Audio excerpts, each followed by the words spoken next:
Hi, welcome to another episode where we are interviewing members of PSP, that's Progress Singapore Party. My name is Craig, and I have with me in the studio today Francis Yuen Pheng.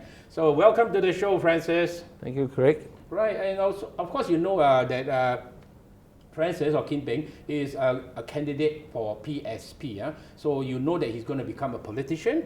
But today we are trying to find out a little bit more about Francis on the personal side. And he has gladly stepped forward, and also you're going to share with us quite a bit of photos, right? About your growing up years, your family, you know, even your children and things like this. So without further ado, Francis, where were you born actually?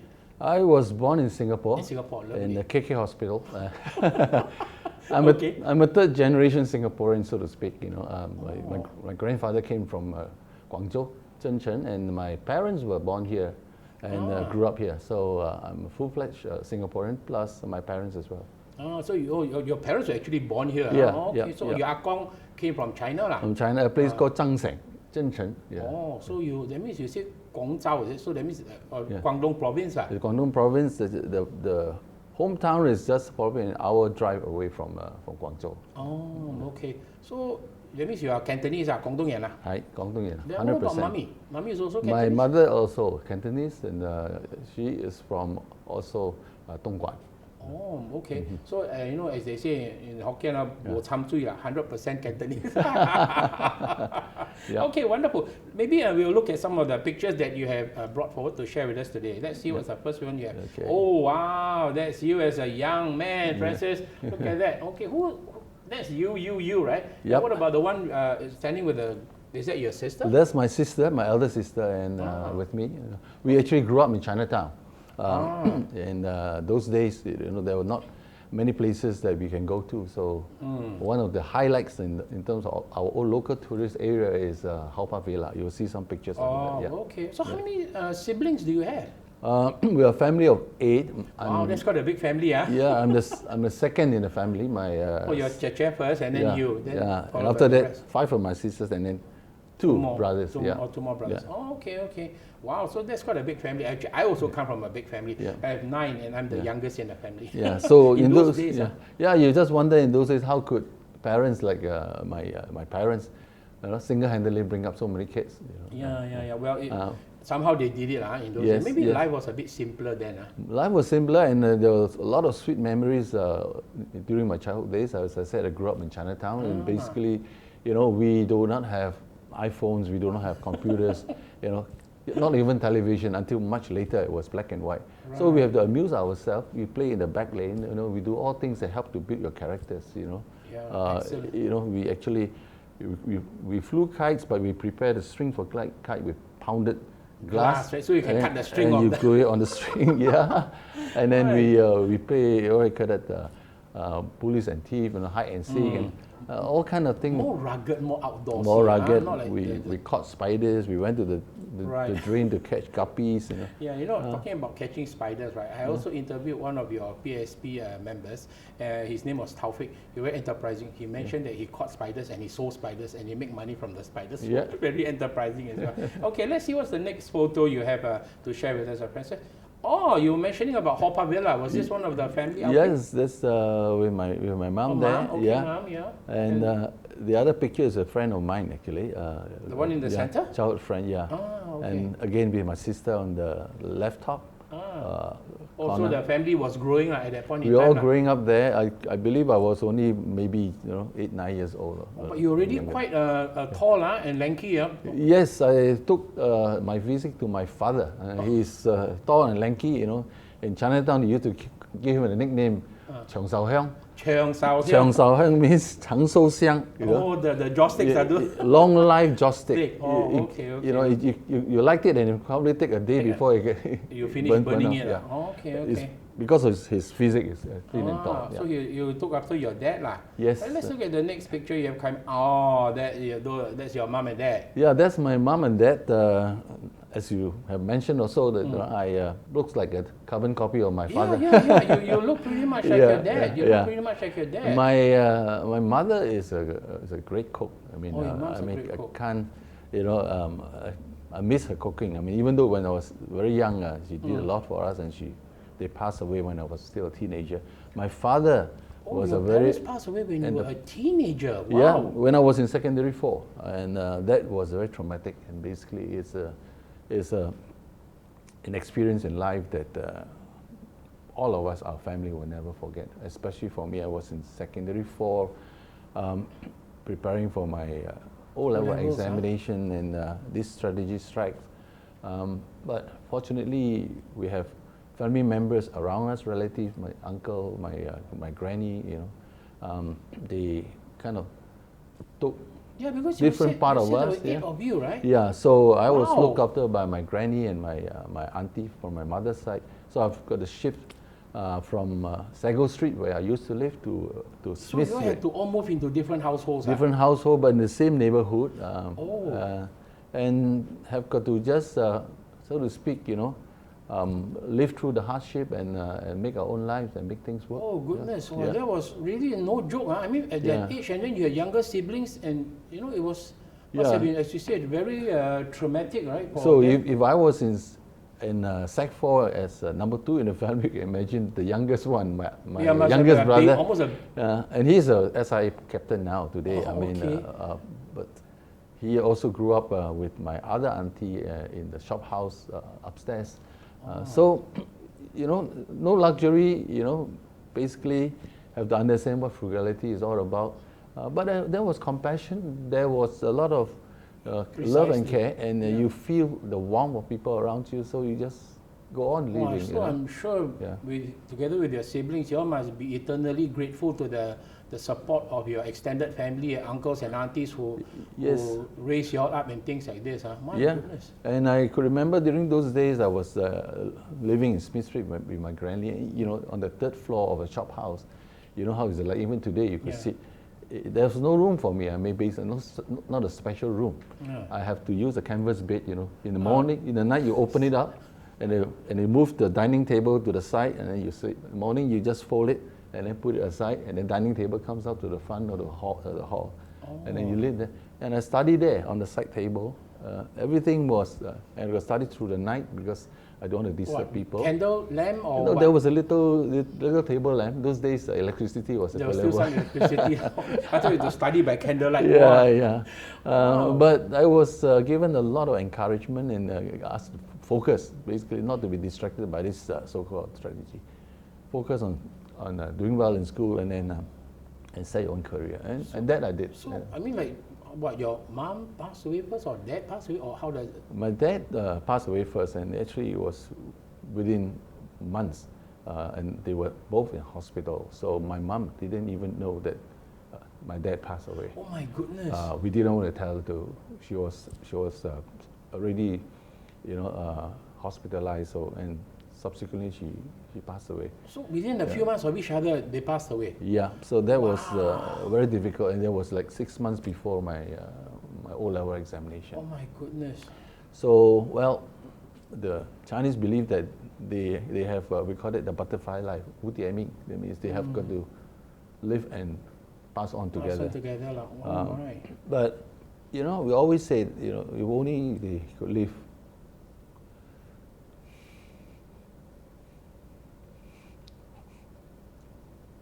It must have been very, very tough.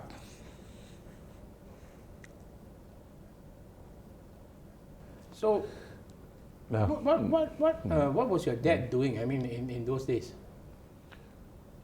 Well, we used to have a shop house that my grandfather willed to the 2 brothers, my father and his brother, then is my uncle. Your uncle.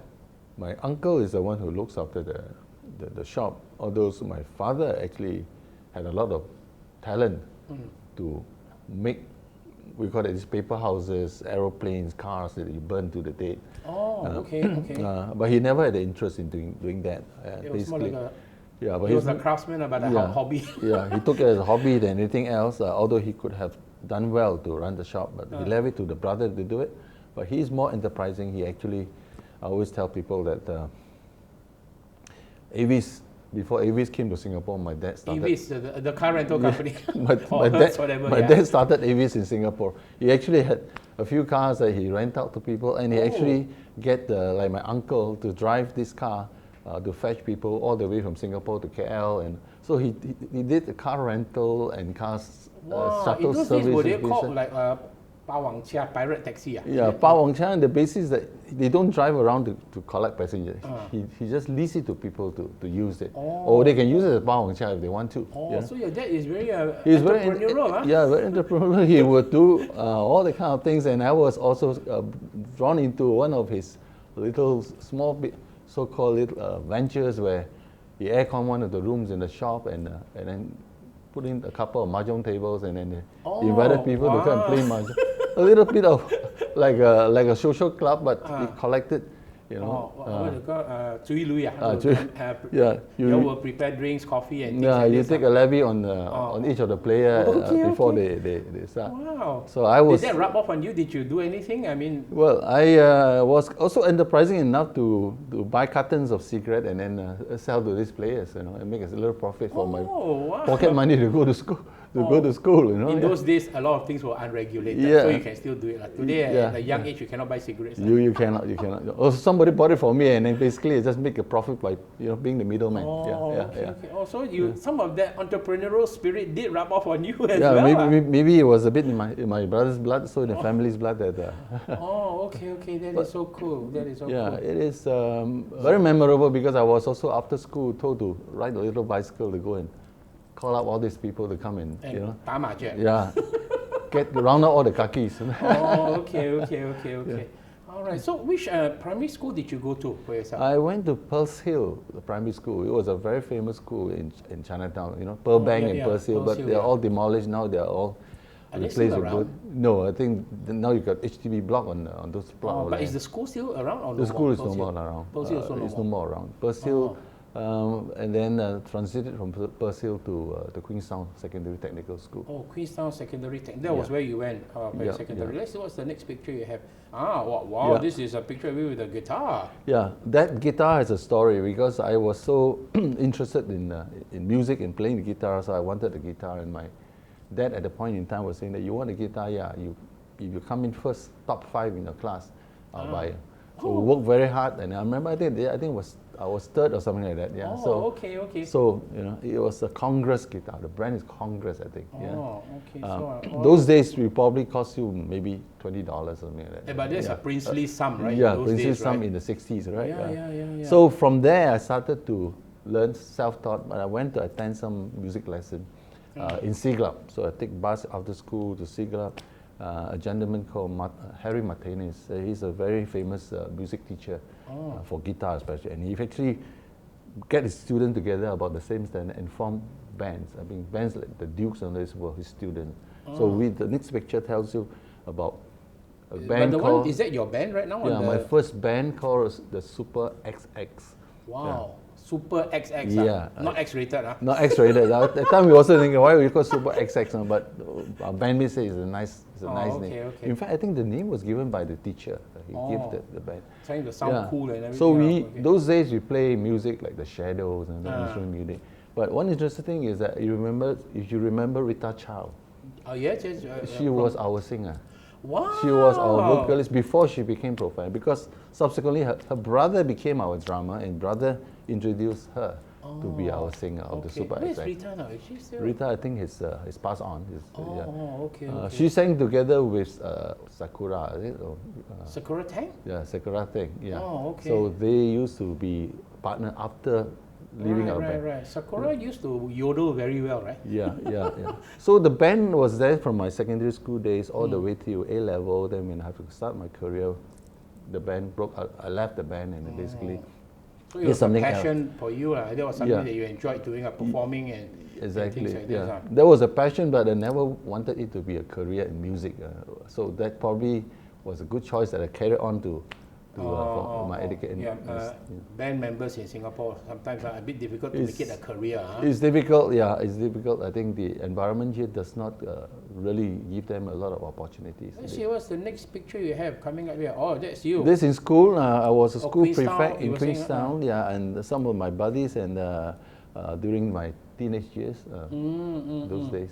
Oh, you're a school prefect, huh? Were you the head prefect? Was not the head prefect, was yes, we call it senior prefect. You know, Okay. Queenstown is still around, right? Queenstown is still around. I actually in the 90s or late 80s served as a member of the Queenstown committee. You know, they took some of the people, so-called students of Queenstown, back to help the school.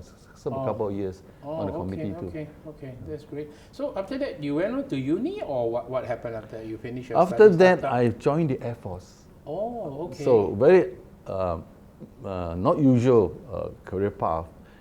Most people have gone to uni and then start their work, but you sign on with the Air Force. The love of the sky. The sky is the limit. So you're a pilot. I joined I didn't join as a pilot. I joined first as a technical officer. Is there a photo of that? Is that yes. the next one?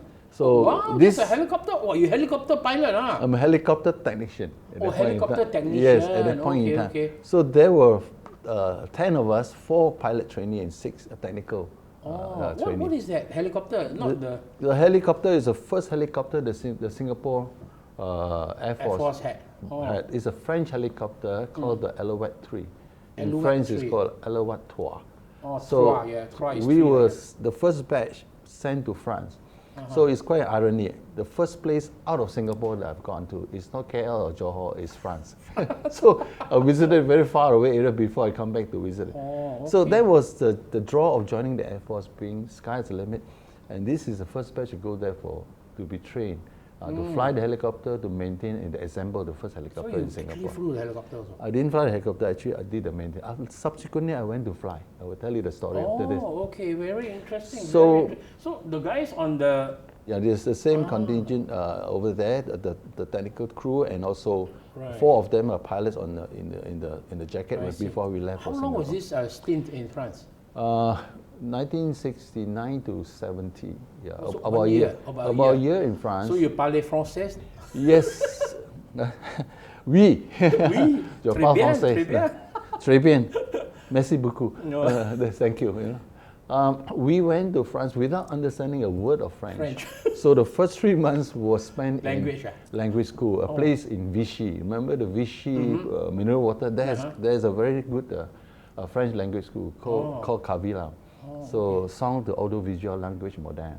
So it's a center for audiovisual. So you still audiovisual. speak French a bit, or? Well, I forgot most of it, but I could refresh if I want to. You know, it's like riding a bicycle. Once you know how to do it, you know how to do it. In 3 months when we were there, we were able to speak French. Wow! And at the end of the training, I was writing a simple report in French. You know. Oh la la! So we learned. We went to Vichy for language training. We went to Bordeaux, the famous place for wine, Bordeaux for wines. the engine training, and we went to the south of Marseille, called aerospatial.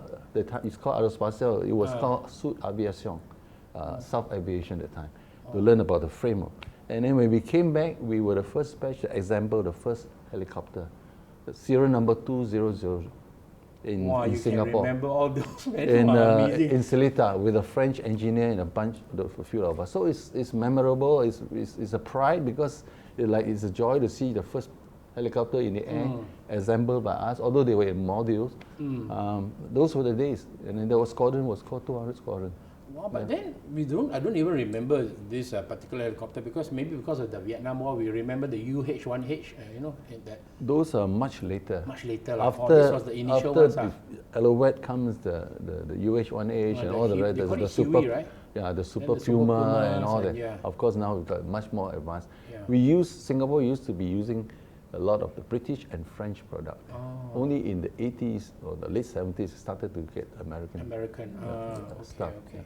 All right, let's see what you have for us. What's your next photo here? You become a pilot then. This is even more memorable. So after my stint, probably about a year or about less than 2 years in the helicopter squadron, the boss saying that, why are you spending time here? Why don't you fly instead of being a technical guy? Yeah, it's more fun to be a pilot than to be so the I one went repairing.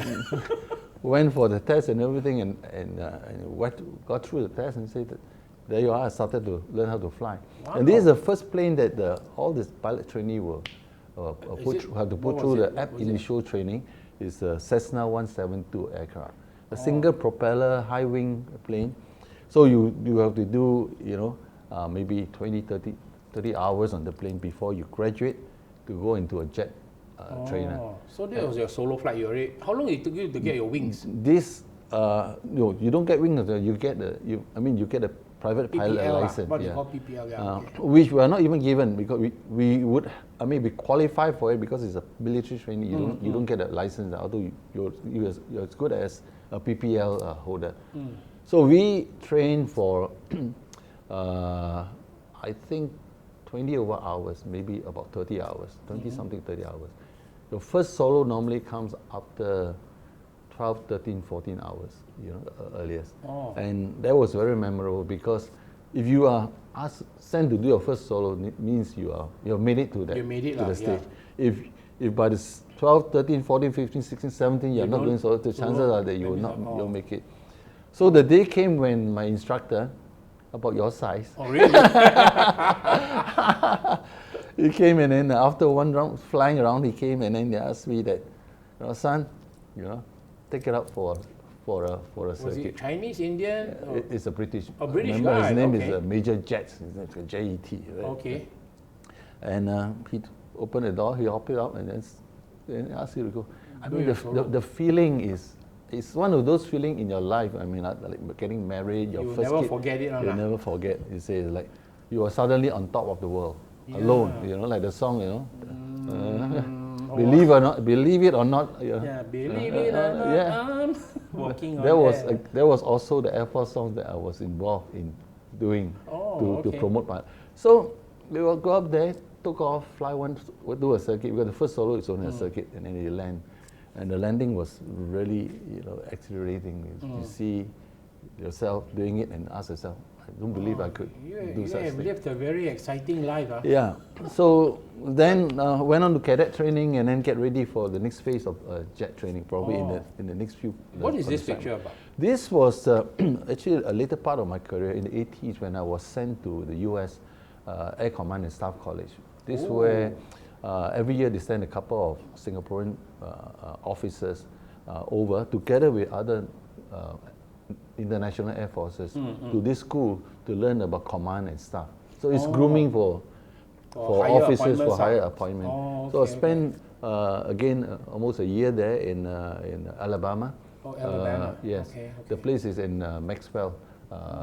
But did you go on to fighter jet? I mean, what happened after you did that solo? After the solo, went on to the jet training, a strike master, which is in the old days called the jet provost. Went through it almost, I think, 200 hours on it. But I didn't get to become operational. I didn't get to the fighter jet stage because the selection was very stringent. Probably I did not have the final bit that make it to there. But looking back, probably it was a blessing in disguise because it's a different career altogether. Right. Subsequently, I went on to be trained in the UK to be a fighter controller. You see in the movies those in the war room, controlling planes and making. Right. More strategic in nature, like the kind of. Yeah, but the what you call it, directing operations and planes in the air and helping them fight a war. So that took me a few years, and before, in fact, when I was in that, I was given the Singapore, given the SAF scholarship to go and do my studies. There was again another opportunity where they say that you have good A-level results, so why don't you complete your studies? So I went on the SAF scholarship to Singapore U. Then it was not even NUS. And I graduated from the NUS before I returned back to the Air Force to start to take on more senior appointments like commanding the ground operations and in the airplanes to help. So you were bonded because you were on a scholarship? Or? Yes, I was bonded for 8 years, and when I went to that training in the US, you bonded another few years. So, so altogether, total, so I spent 20 years in the Air Force with all the bonds and everything else. Okay. So let's see what's the next photo you have. This is, oh wow, you are receiving some award or something from President Wee Kim Wee. What was this? It could be the commendation medal or the gold commendation medal, which given to officers with outstanding performance. Wow. So it's an honor to be able to receive that. And, wow, wonderful. So, okay, fantastic. Then let's look at the next picture then, what you have lined up here. And this is? Yeah, this was the time when I was working in the Air Force headquarters. As a senior staff there, I think I was then the head of manpower, and we had very often foreign dignitaries from other air forces that comes in. Is it Thai? One of the Thai. Seems to be a Thai. Yeah, yeah. And I think perhaps Indonesian. Yeah, that's Thai Indonesian. So we had foreign dignitaries host these people, or host them, and then we had exchange of ideas and creating a good relationship with the neighboring forces. Yeah. Okay, that's good. Let's see what you have next coming up here. And this is? Now, this is the younger days when I was first made the commander of a unit.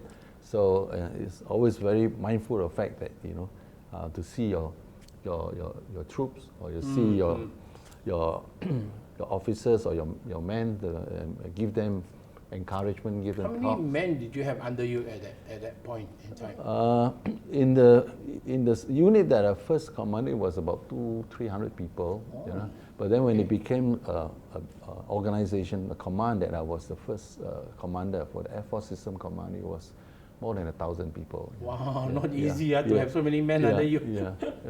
Okay, lovely. Let's see, what's the next photo you have prepared? Oh, this is like... Yeah, this was a graduation from the Air Command and Staff College in the US. In the US, huh? Yeah, together with other US so-called how long were you there? About a year? About a year. Okay. In Montgomery, Alabama. So you have contacts all over the world also, Yes, France, and then in the America and all this. And the funny thing is that we call it international officers, that we learn together, we live together in different compounds, but we are all little condos in the outskirts. So we've got the Israelis, we've got the Arabs and others. And those days they were fighting, but as friends, we were always having I know what you mean. Very, very nice chat as friends together. So there was a big community spirit. That's the thing. Sometimes the political things force the countries to take a certain stance, but as individuals, we can all learn to live together. Absolutely. Okay, let's see what you have next first. And this is This is a ceremony by Mobil Oil. Mobil. Yeah, I won the gold medal for being the top student of the business school. While you were studying at NUS? NUS. Over the 3 years, so they give to the the best student. So the other two students are from different faculty. The gentleman in the center was the head of the Mobil, one of the senior managers of Mobil. But you were still in the Air Force, but were you a full-time student or what? As I had a scholarship, so I was already an SF officer studying university as a student. I don't wear uniform to campus, but by status, I was already a captain for them. Okay. In fact, I got promoted while studying there. Cool, man. So they always joke, if you are paid to study, but I said no. I mean, yes, I'm paid to study, but I'm doing it as an obligation to serve the country. Hopefully, I can be better as an officer. But you're the top students, so you have paid your dues in that sense. You didn't take things for granted. Yeah, in a way, sometimes the expectation that is, on me to do well, being a scholarship holder, has actually given a lot of impetus for one to work harder. Maybe I would not have worked that hard. You don't take things for granted. Yes, we got not. I mean, the sense of not wanting to disappoint people. I mean, that give you the push. Give you the push and the work hard. So so at the end of the day, it's also about working very hard. I believe you have a flair for certain thing, but you still got to work hard to achieve it. That's right. Let's see what's the next picture. This is one of those occasions when we are in ceremonial uniform attending functions in the Air Force. Girlfriend or already my wife. Already your wife. My wife, the strength behind me, you know, the one that the quiet supporter that make what's sure. her name? What's your wife's name? Penny. She's Penny. Yeah, Penny. She's Hainanese. Oh, okay. Yeah. Okay. Wow. Also, when you went to the US, you already married lah. When I went to US, we were married. I already got my eldest daughter with me. She went there as well. When I was in the university, my elder daughter was already like 3 years old. Oh, wow. So were you considered a mature student, is it, at that time? Yes, yeah. So my classmates all always call me Tai Ko. Yeah, because at university, most of them will not be married yet. So you married a bit young or what? I mean, considered... I married at the age of 24. You were already an officer by that time? Already, after I became an officer, I got married and then gone to university. So in that sequence, and then I got a kid during the time too. Right. So... Yeah, those days you get married young. When you get married any later than 27 or 30, you're counted as a laggard. You know? So now things are very different. Yeah. Nowadays people are getting marrying later and later in life. Huh? Yes. Okay. Also, you already married at that point in time. What's the next photo you have? Let's see. Oh, that's a wedding photo. And that's the father, young father. My eldest daughter, Emmeline. Her name is Emmeline. Yeah. Emmeline. Okay. Yeah. Oh, she has done well too. I mean, she was in Shanghai when I was working there too. Oh, you were working in Shanghai. That was after you left the Air Force or what? After I left the Air Force, when I started to work for MNCs in China, you know. So she had her own company in Shanghai for more than 10 years there. Now she's back because she gave birth to my grandson. So you already promoted lah, you're Akong already lah. I'm into the granddad club. And your wife is now a GM, don't play. Just grandmother lah. Yeah. Okay, wonderful. Wow. So how many years already have you been married now? We had a big anniversary, 40th anniversary a few years ago. So 40th, not looking for the golden 50th. Yes, I look. I mean, we should be proud of our marriage. It's a joy. Okay, it is a blessing and a joy. Yeah. And you know, just you were mentioning just now about your support and everything, right? I tell you, I've spoken to many of the interview, quite a few of you, and I've realized. I mean, it is so true that behind every successful man is a woman. Yes, I can vouch to that. So it's a blessing that you find the right life partner. When I was in university, as I said, I'm married, I've got a kid. She got to look after her and make sure that everything is, my distractions are all kept away so that I can focus on the especially during the examination period and all this. So you need a very understanding wife to do that. I mean, no demand on you, but understand what you're trying to do. In those days, the expectation was different. Just like you said, your mom. I mean, my mom also. You have 8 siblings. I have 9. I'm the youngest. So sometimes you just wonder how on earth did they cope with so many children, right? Oh, wonderful. Let's look at what's the next photo you have to share with us. Oh, wow, this is a more recent photo. Yeah. So those birthday celebration always with the family. You can see the Angmo there. She is my son-in-law. Oh, okay. Irish. Where is he from? From Ireland. Oh, Ireland. Yeah. So my daughter met him in Shanghai when they were, and he was working there in Shanghai too. Oh, okay. So they got married 5 years ago, 6 years ago, and my grandson is already he's already 4. So you have another daughter? Yeah, this the younger daughter is 10 years apart. Wow. So much younger than my elder. From the first to the second? Yes. Well, those days you stop at 2, right? So we stopped at 1. And I was so busy building my career. And then we decided something is wrong. 1 is not enough, so you got to have the second one. So the production line just can't start so quickly. You need to crank up the engine again. It's a cold start. It takes a while before. By the time you have a second one, it's already 10 years apart. So there's a 10-year-ish gap. But it was good because the elder daughter will always help to look after the younger one. They don't fight. They see one another, as buddy. Wonderful. Is she married too? You're number 2, or? She is planning to next year, so we're looking forward to that. All right. She's actually now working in Hong Kong.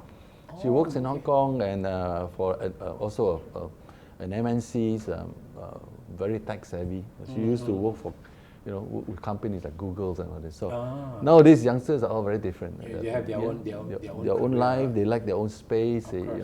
But still very one thing I like about my kids, they're all, you know, I see you all are very close-knit as a family. still very That's filial wonderful.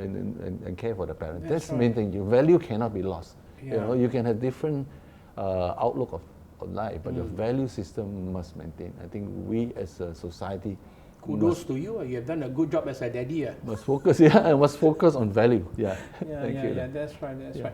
Right, so Francis, let's see what's the next picture you're going to share with our viewers. And wow, that's you carrying your grandson, and he's a bit bigger now. Yes, that was already 2 years old, I think. Yeah. Oh, okay. Oh, lovely. And let's see what's the next one we have coming up. Oh. Yeah, that's the elder daughter and her family, the husband and your grandson. Grandson Ted, his name is Ted. And then the left is my younger daughter. Yeah, what's her name? She's Alison. Alison, okay. Yeah. Oh, she's putting something like colors of the rainbow. I always say they have a different product of education. The elder daughter is 100% Singapore education system. The younger one is 100% international education system. Oh, because of your She was stint in educated China in international school in Beijing, American school in Singapore, and then in Chicago University over there in Illinois. Okay. So can she speak Mandarin, your number two? Yes, she grew up there, so she speaks the Chinese. But she lost some of them because of her stint in US and all that, but she still speaks. And of course now in Hong Kong, she's trying to learn Cantonese as well. Go back to her roots. Okay, let's see what's the next photo you have then coming up. Oh, this is with my classmates in one of those annual NUS gathering and dinner. So we always make it a point. You know, I always keep touch with classmates. It's very important. Even now with my Queenstown secondary school classmate, there's a chat.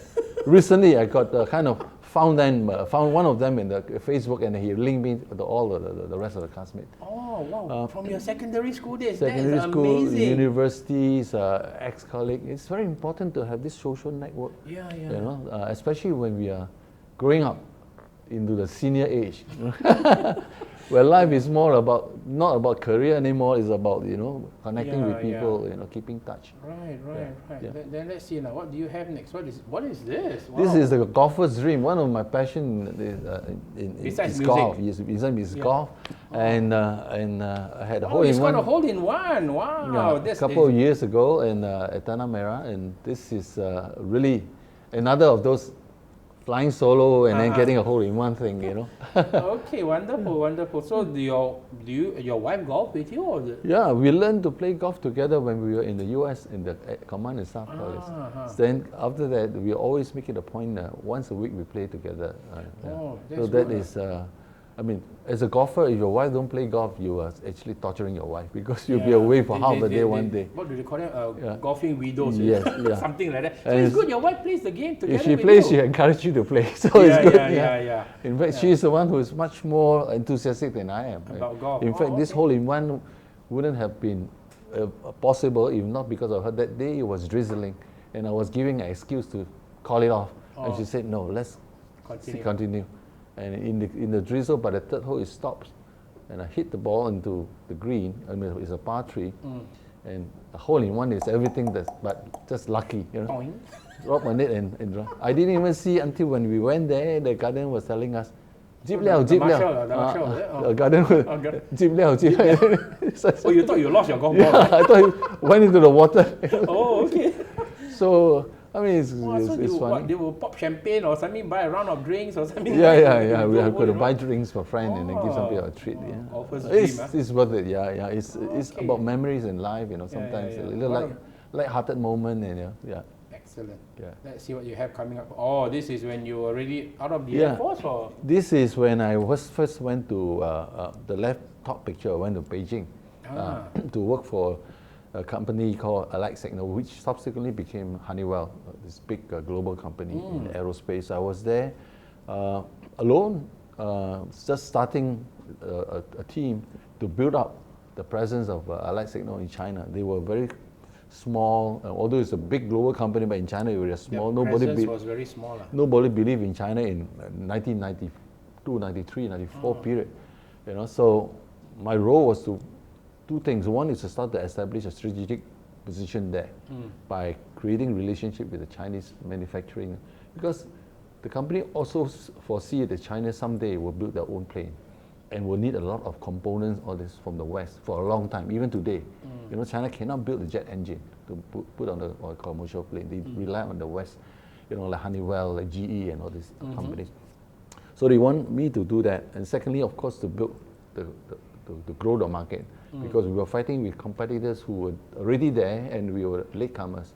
So it's not easy. So we've got to build a team to do marketing and sales, and you've got to start to create relationship with the Chinese, from officials down to, you know, the airlines, to start to, you know, position the company to do something more permanent there as a strategy. Did you have to do a lot of 关系? Yes, that's where you learn what they mean by 关系. But having said that, I've been fortunate because I got to know good Chinese people who are really helpful. I mean, despite what a lot of people have a reservation about doing business in China, it's about meeting the right people. So you were blessed, like you had 贵人 贵人啊? Yeah, 贵人在旁边. So they were connecting me to the right people, and we started to build relationship and do all the things that help us to grow very quickly.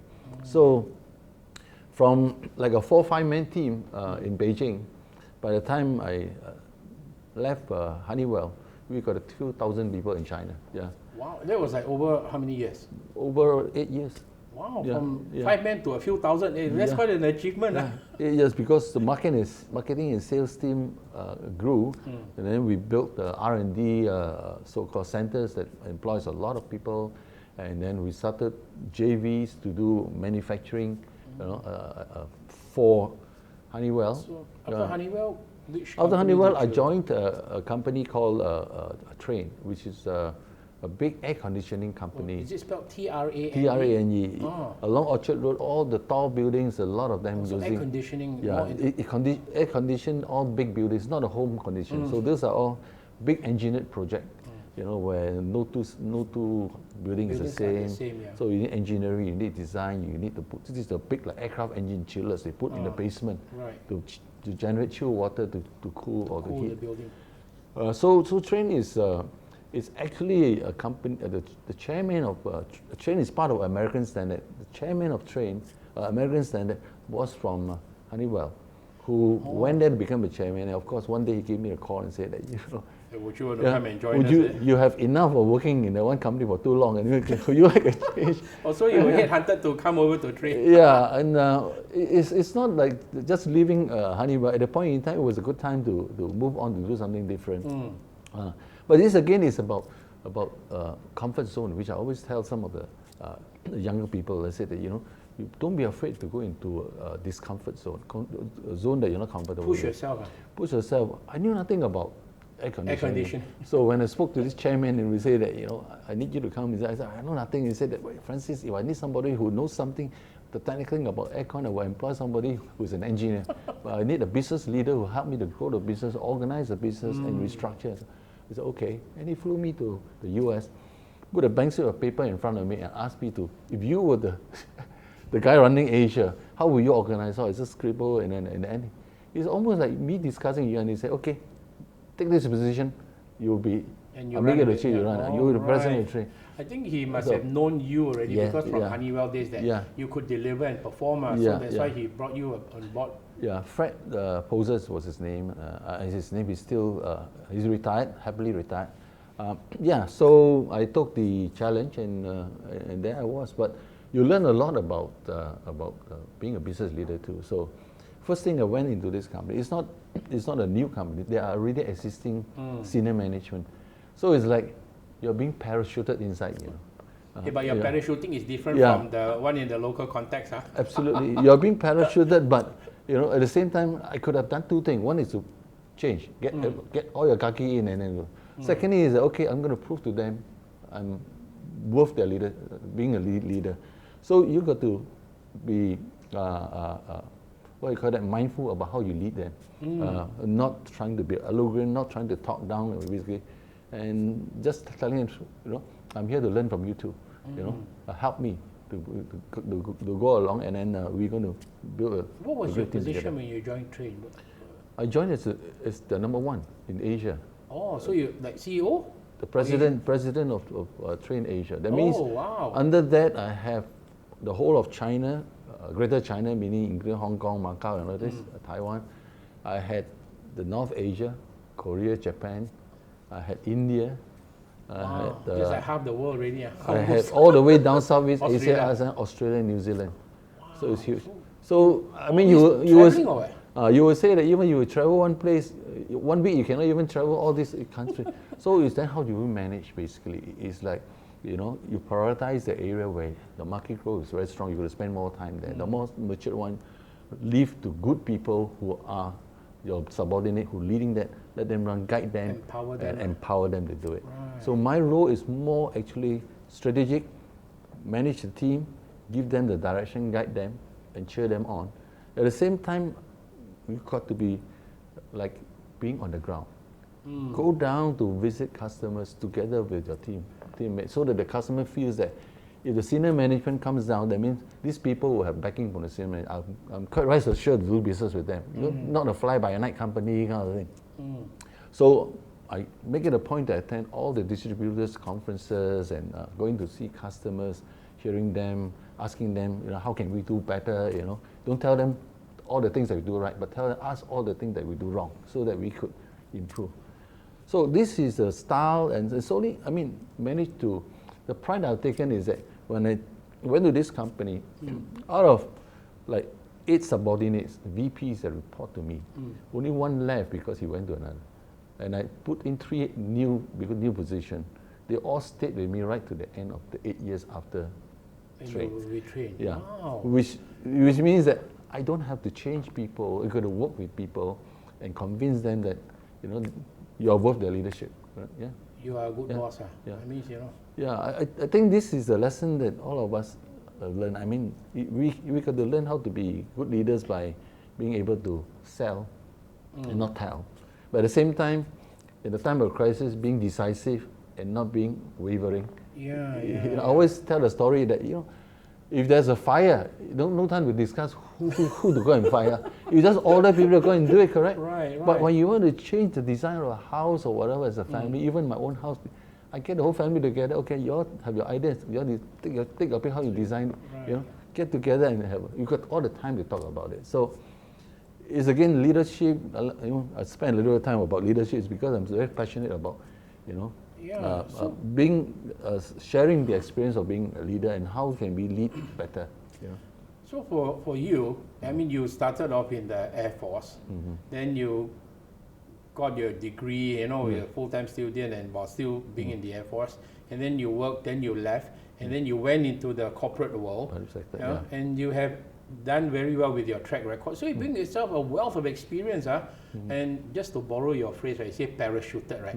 In Singapore, there are many people who are from the armed forces or whatever, and they are parachuted into certain positions, and they just don't have that kind of background that you have had, you know, in the corporate world. So maybe that could be something that's lacking in some of these people who are in senior positions from the armed forces, or whatever, who are just parachuted. You walk the talk, my princess. Yeah, I always feel, I mean, you hit it right on the nail. At the end of the day, it's not about a person's intellect and ability and intelligence. It's more a person, how do you give an all-rounded training to the person before you put the person in a position. That means potentially this is a piece of diamond. You can polish it or you can just use it. You polish it by taking it at the right time and putting them in the right places to groom. So like what you just mentioned, you know, people with the intellect, if given the right experiences outside and enough of it, will make very good leaders and even businessmen. But I don't believe in shortcut. You know, there's no such shortcut at all. I mean, when I went out to the commercial world, nobody cares whether you are a scholar or whether you are a colonel in the Air Force. Precisely. You got to prove your worth, you know, in the commercial world. They just know you as Francis Yuen. You know, what can you bring to me? I'm your customer. You know, how can you convince me that I should do business with you?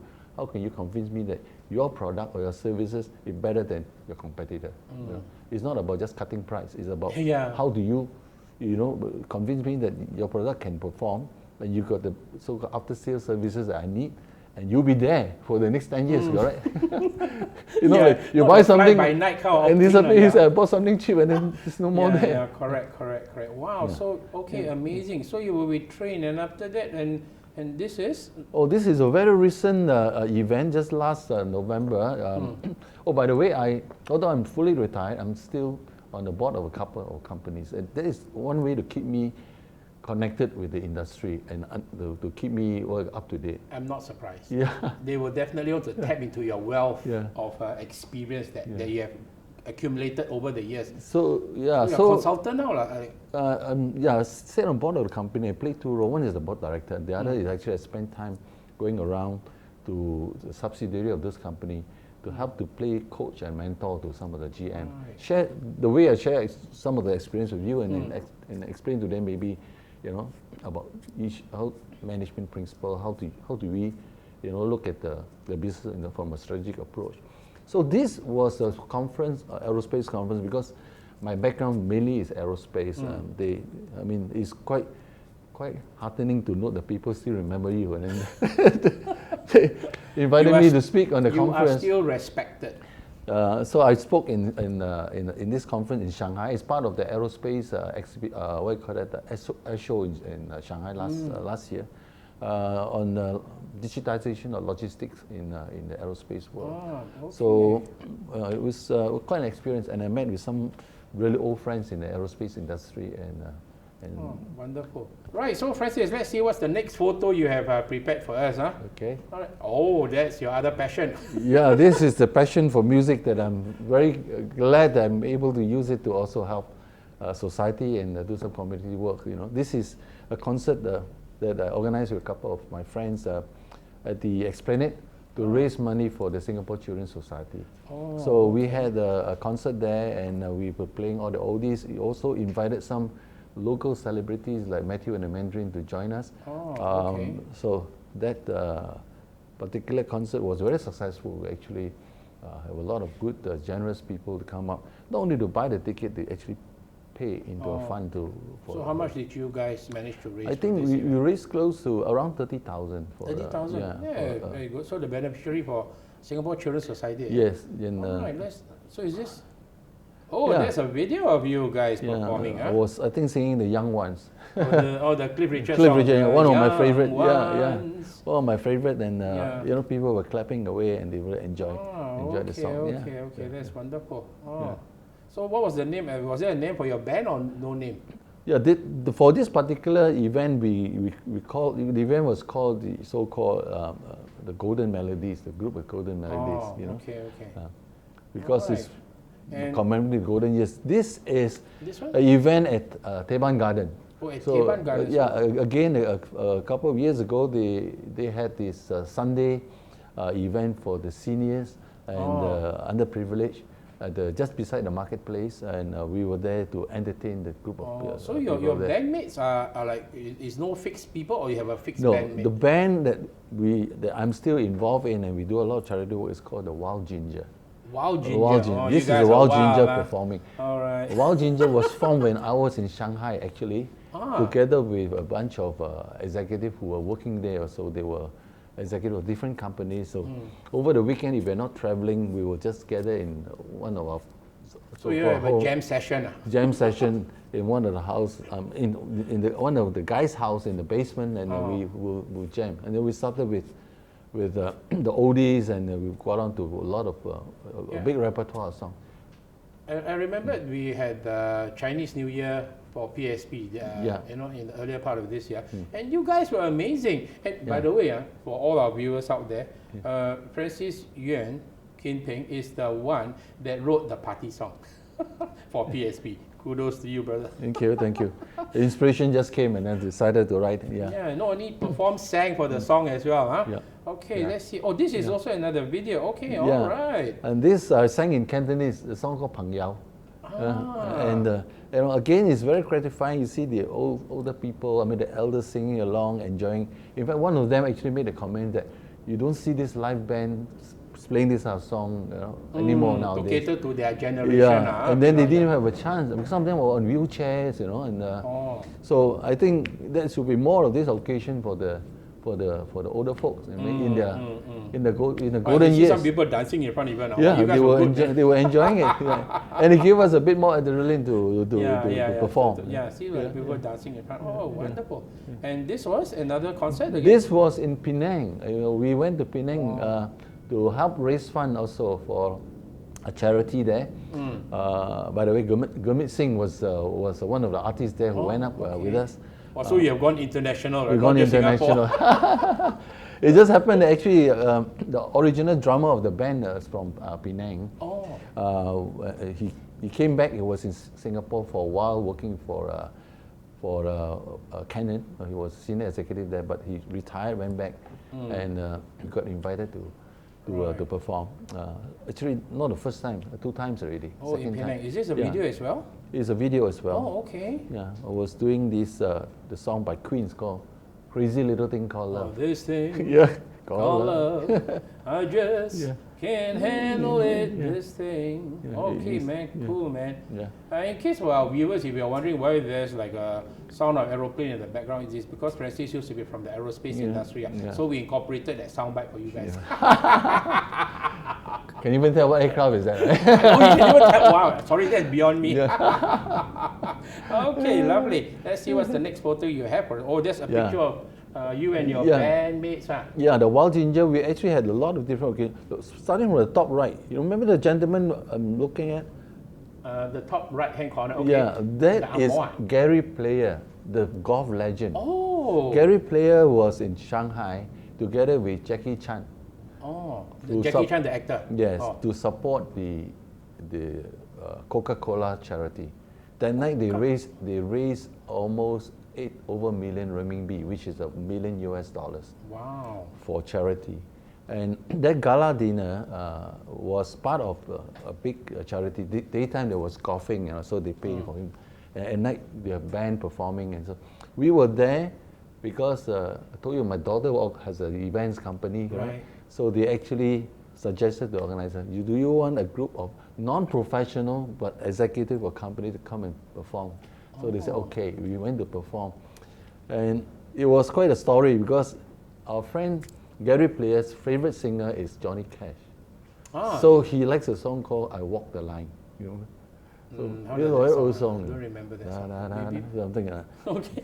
You all performed that song? I walk the line. So we keep on changing keys along the song. I could have learned the song 2 weeks before the performance. Never sang the song. But he was so delighted. He came out and congratulated us and say thank you and all this. Okay. Jackie Chan was there. I think J.J. Lin was there. Quite a few people. Okay. So that was our first big charity in Shanghai that we did. The Penang one you saw in the center photo. The 2 top. And then you see our friend Joseph Schooling. That was part of the that's just the one below, right? Yes, below. The fundraising for the Singapore Swimming Association. He came back the time after the school Olympic medal. Olympics, right. So it was also a big event at Tanah Merah. We were also invited to help with the charity. Your reputation has spread, so everybody invite you all to perform. Okay. And then the other one is actually the St. Luke Elder Care. We did the St. Luke Elder Care so-called entertaining the elders in the elder care home, the seniors. They're so happy because, I mean, these people really need some sunshine, in their life. Right, especially for those who are in the senior homes. So we were quite glad to do that. In fact, we performed there. We actually performed, I didn't have pictures, we performed in Sengkang Hospital as well. And the St. Luke Hospital, St. Luke Elder Care, we did both at Punggol and at Choa Chu Kang. So this is your way now, I mean, to give back to society and also mentoring and all this sort of thing, business. Oh, okay. That's wonderful. And it's also a good way to make sure your mental faculty is still alert, and then you keep engaging. You engage with both young and old. You know, the young people energize you because they are always very enthusiastic. Full of energy.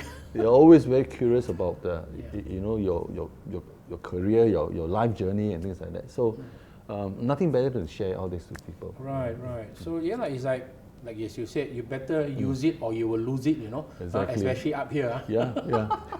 What's your next photo you have? Oh, wow, you're not only a business leader, you are performing in the band, and now you're also a chef.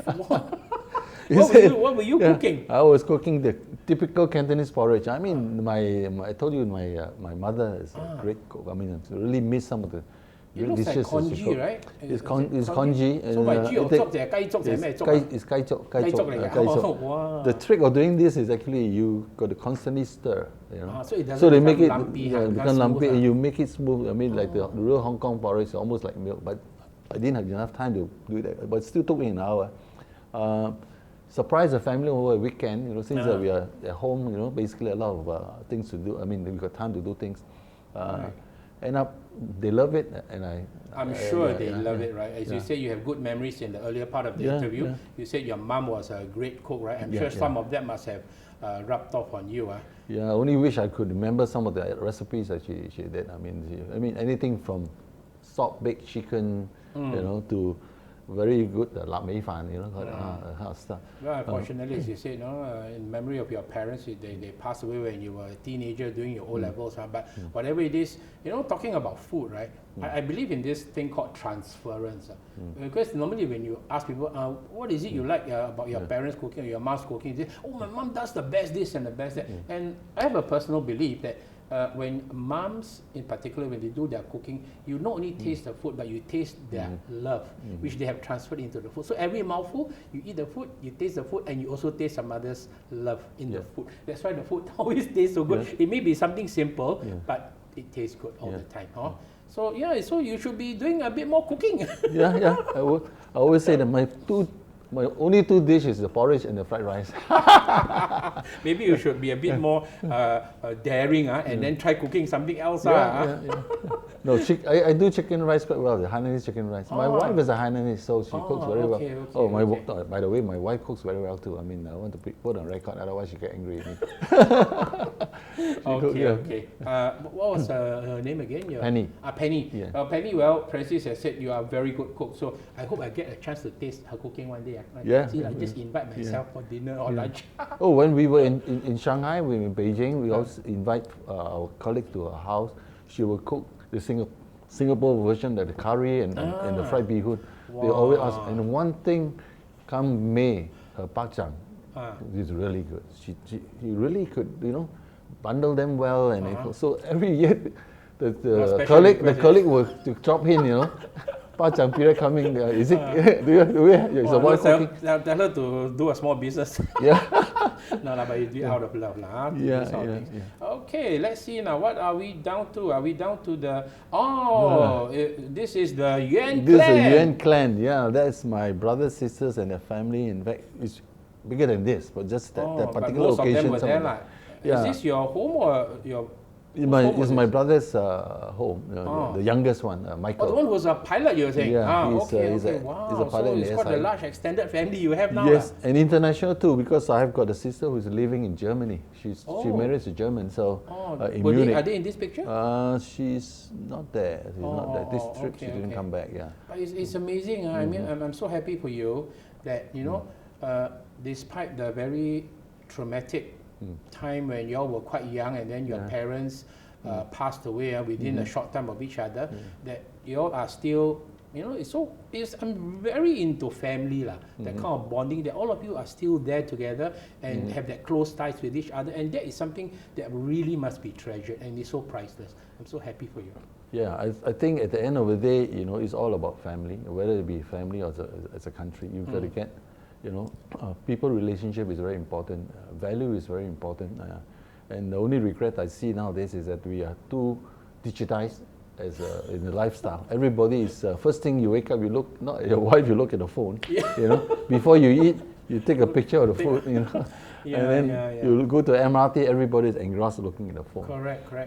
To borrow a Cantonese phrase, right? You know that one they say "ki ke ku ki ke," everyone is so it's not so good. So we could have thousands of friends on the Facebook, but you don't really have real friends that you can sit around, have a meal together. This should be brought back. I mean, not that we just want to relive old times, but some of the old values, old times do make life much more bearable than the support, like you say, your extended family when your parents pass away, right? And you all had that support. If they've been left to your own devices, probably end up gone on and life would have been Yeah. not the way it turned out, right? Could have been very different. It could have been a disaster too. I mean, Yeah.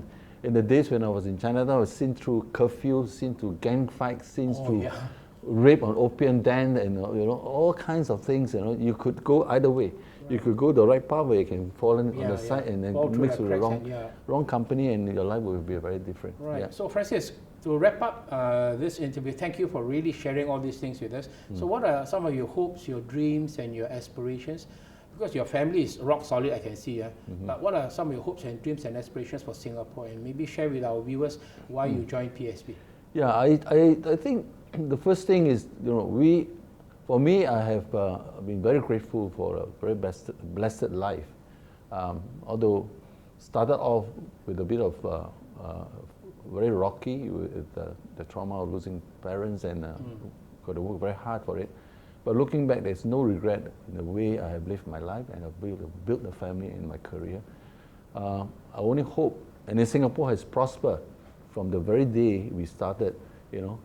Poor as we may be as a country, there were a lot of will, a lot of so-called care, a sense of belonging, a sense of wanting to do well for the country. And all of us went through national service to serve the country with the objective of building a prosperous and a caring society. I hope this kind of mentality, this kind of vision of whoever leads the country will continue to bring the country to the next stage. It's not about just material so-called prosperity. It's not about the high-rise, the beautiful skyline, and all the world-class infrastructure. It is the software behind it, meaning that we have all this. What do we have for the people? So I could have sit back and enjoy my retirement and do all the things that I could do. But I think we should spare time and thought and resources to help the country and the people to be better. And that is only duty that the least we should do as somebody who have benefited from the country to help to make sure the society improves. Build a more compassionate society. Build a more compassionate society. And then the reason why I have joined the PSP really is that we have not been going along the path that we wanted to go along. We have diverted, I won't use the word totally, we have diverted from a path that bring prosperity and welfare to the people to one that bring material wealth and inequality to the people. And that is not right. We have to bring it back, and we're going to steer the country back. And I only hope that the PSP will be a platform that I can be part of to build, that can attract the right talent to come with the right heart to serve, to help to bring the country back on track. And this is very important because PSP is not about Dr. Tan Cheng Bock and our generation. PSP is about building a platform that brings the people together with the right mind, with the right heart, to want to do things for the country and not for themselves. So we have come to the end of the interview. We'd like to thank Francis Yuen Pheng for being here with us today and sharing about his life story and his journey and some of his hopes and dreams of Singapore going forward. So thank you very much, Francis. Thank and you. Thank you for all the viewers who are out there. Until the next time when we bring on another member of PSP to share his or her story with us, we wish everyone bye-bye. Bye-bye. Thank you.